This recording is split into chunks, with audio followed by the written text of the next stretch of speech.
தோடுடைய செவியனா?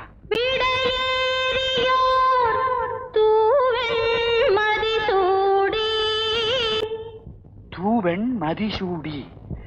அப்படி என்றால் சிவபெருமான் அல்லவா?